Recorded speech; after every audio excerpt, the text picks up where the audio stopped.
Marc Vélo sur Radio, le plaisir d'accueillir maintenant un nouvel invité, Jean-Christophe de Lavenne. Bonjour Christophe. Bonjour. Alors vous avez une double casquette, hein. Vous êtes vigneron et puis vice-président en Marne du syndicat général des vignerons en Champagne. On commence par votre première vie avouable. Vous êtes récoltant manipulant depuis très longtemps à Bouzy, hein? Oui, 4 générations. Ouais. 4 générations, tout du moins 2 de Lavenne. Ouais, de Lavenne quoi. Et Bouzy quand même, c'est plutôt une terre de pinot noir. Ouais, on est sur une terre de pinot noir, oui, à Bouzy. L'échelle des crus d'ailleurs, tiens, on comprend rien à ça Philippe Aubrac. C'est quoi l'échelle des crus? C'est un classement qui permet de gérer la qualité, bien sûr, des terroirs, liée à la qualité, à la réputation, et également au prix de vente, finalement, du raisin. D'accord. Il y a des crus à 100% qui sont les grands crus, qui se vendent à un certain prix, et puis les autres, alors c'est théorique. Oui, on simplifie les choses. Oui. Voilà. Mais les premiers crus sont situés entre 80 et 99. C'est 90 et 99. 99 quoi. Voilà. Et donc, en tout, c'est les crus. Voilà. Et donc le pourcentage permet normalement de hiérarchiser le prix d'achat et donc le prix de vente du kilo de raisin. C'est ça. Christelle, est-ce que vous aimez le champagne? Oui. Des vignerons d'ailleurs. Ouais. Oui, champagne de vigneron. Après, récoltant, manipulant, c'est vrai que on a besoin d'expliquer encore ce que ça veut dire. Et c'est pas, la lecture n'est pas toujours simple entre les négoces. Récoltant, manipulant, c'est très simple. Hein. En fait, on fait tout de A à Z. On récolte vos propres raisins. On récolte nos propres raisins et on manipule, hein. On n'est pas des manipulateurs, mais on fait notre propre champagne. Récente, oui, c'est vrai qu'on peut arriver à être condamné. C'est pour ça que je fais des dégâts. Et alors, dans ces cas-là, pour être jusqu'au bout, Christelle, versus d'autres statuts, hein. Donc il y a aussi des négociants, c'est ça? Il y a différentes, pour comprendre? Oui, vous avez des négociants, vous avez des négociants distributeurs, vous avez des récoltants coopérateurs. Voilà. Et moi, j'ai été aussi, enfin, je ne l'ai pas été, mais mes grands-parents étaient récoltants coopérateurs. Ah oui. Aujourd'hui, on est redevenu récoltant manipulant par le biais de mon papa. Et voilà. Combien d'hectares vous avez au total? Aujourd'hui, on est sur 12 hectares. Ce qui est énorme en Champagne, quoi. Oui. Ah oui. Oui. C'est une belle exploitation. Surtout sur Bouzy. Alors non, je suis pas que sur Bouzy. C'est des crus qui sont plutôt éparpillés, mais j'ai la chance d'avoir une maman qui était dans la Côte des Blancs. Donc, ce qui fait qu'on est sur Bouzy, Ambonnay, Cramant, Aviche, Chouilly. Il n'y a que des stars là. Hein. Vous avez combien de cuvées alors pour toutes ces appellations différentes? Aujourd'hui, on est sur à peu près 12 cuvées. C'est beaucoup. C'est beaucoup, mais ça permet de montrer un petit peu le potentiel des différents terroirs, de pouvoir proposer un blanc de noir, un assemblage, et puis de raconter surtout l'histoire et le pourquoi de la création de toutes ces cuvées. Et le terroir, moi je trouve qu'on n'en parle pas assez en Champagne. Raison, oui, que très souvent on a besoin de, enfin, on a souvent un goût basique du champagne. On parle du blanc de blanc, des cépages. Tout à fait. Et pas assez des terroirs. C'est de là en fait la richesse des champagnes de vignerons. C'est que justement on veut montrer que on a un morceau de terroir dans chaque bouteille, qu'il y a un personnage qui est derrière chaque bouteille et qu'on peut proposer une vision tout simplement différente des champagnes. Et votre gamme de prix, ça va être combien sur le... À la maison, aujourd'hui, on est entre 25 et 60 euros. Ouais, pour que ce soit un blanc de noir. Exactement, ou sur des cuvées personnalisées. Philippe Forbrac, est-ce que le consommateur sait ce que c'est qu'un champagne de vigneron? Parce qu'on a l'impression que tous les champagnes sont élaborés par des vignerons, tout simplement. Quand on explique...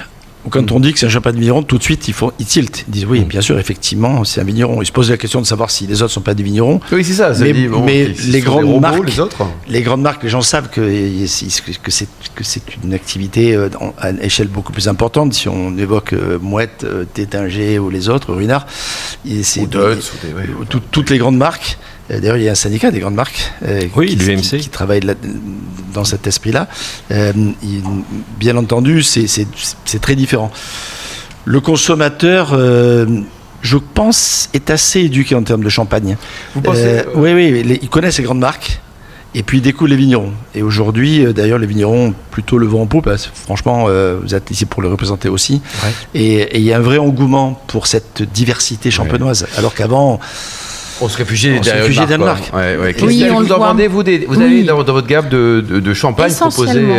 Il y a des champagnes de vignerons, comme celui de Jean-Christophe? Presque que des champagnes de vignerons aujourd'hui. Après, honnêtement, il y a eu un changement en champagne économique, c'est-à-dire qu'il y a eu des augmentations énormes sur les grandes marques de champagne et qui font qu'on s'est retrouvé à devoir choisir aussi d'autres possibilités. Moins cher, moins cher. Et en allant chercher des champagnes moins chers, je me suis rendu compte, en fin de compte, j'ai redécouvert la champagne aussi, donc merci. Mais c'est le rôle du caviste, ça aussi. Voilà, exactement.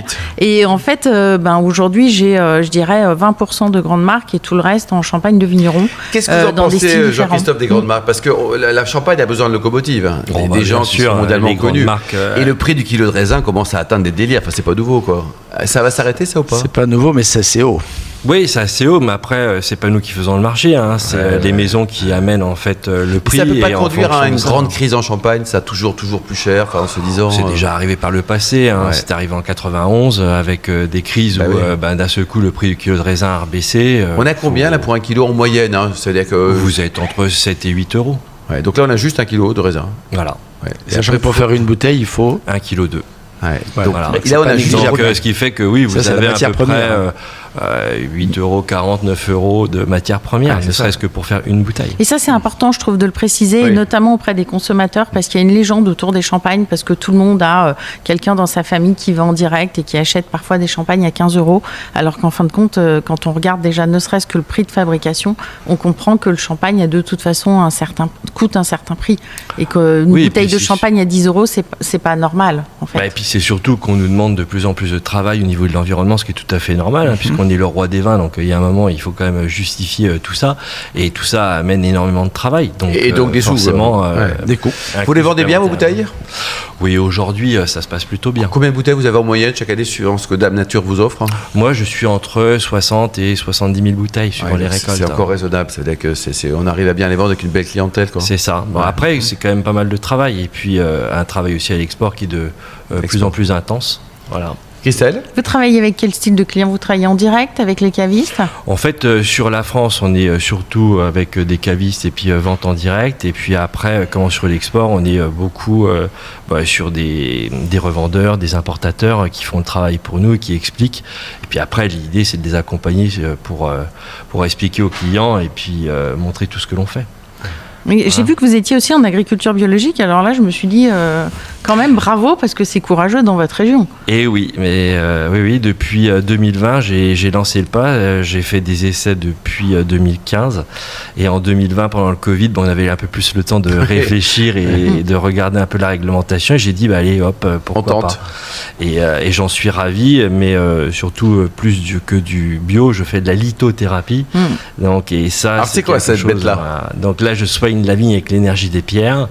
Et c'est des eaux chargées en énergie.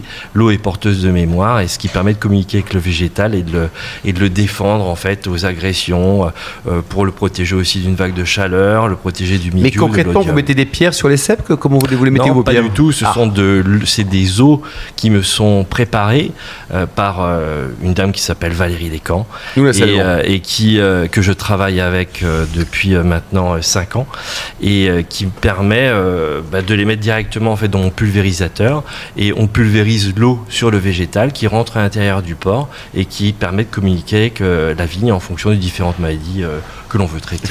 C'est l'approche un peu de la biodynamie avec pas du minéral, plutôt du végétal, sauf la silice ou d'autres produits qui sont utilisés dans le...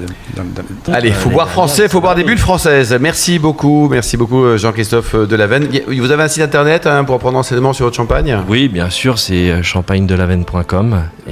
Merci également à Christelle, à Georges, à Philippe et